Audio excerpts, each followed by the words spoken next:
Thomas and Trevor, written by Christopher Audrey. Trevor the traction engine was lonely. Edward came to see him every day, but there wasn't enough work for Trevor to do, and it depressed him terribly.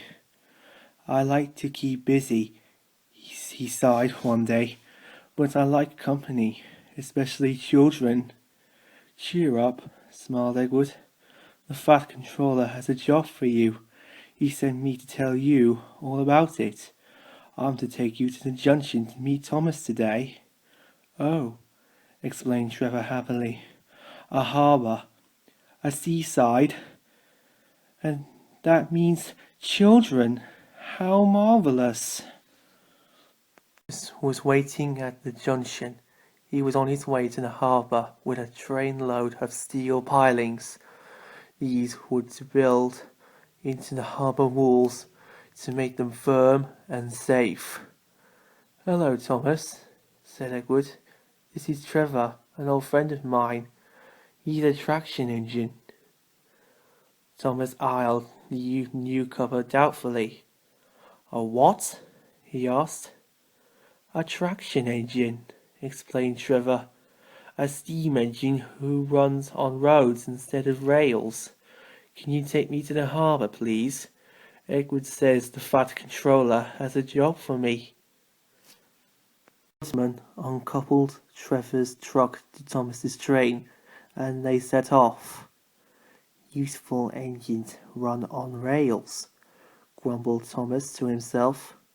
But luckily, Trevor didn't hear him.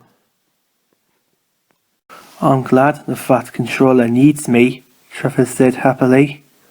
"I don't have anything to do sometimes, you know. Although I can work anywhere.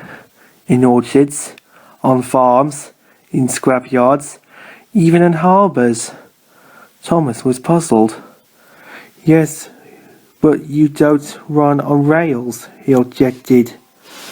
"I don't need rails to be useful," replied Trevor. "You wait and see." But when they reached the harbour, they found everything in confusion. Trucks had come off the rails, they blocked the line, and the stone they had lay higgledy-piggledy. "We must get these pilings past," said Thomas's driver. "They're Virgil. If only we have a tractor here to drag them around this mess." Trevor could have done it. "Just the sort of job I like," interrupted Trevor excitedly. "Get me off this truck, please, and I'll soon show you what traction engines can do." Quickly they unloaded him, and he set to work at once. First, he dragged the stone clear with chains.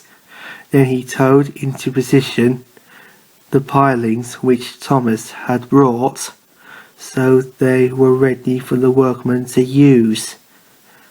Everything was shipshape before the foreman could say "Fat Controller," and later on, when Thomas brought Annie and Clarewell, full of children from the villages along his branch line, Trevor gave them rides around the harbour. He had the time of his life. Everyone was sorry when it was time for Trevor to go. They loaded him onto his truck once more, and Thomas pulled him to the junction. "I'll come and see you again if I can," he promised. "If those silly trucks don't behave, we may need you again." "That will be wonderful," said Trevor.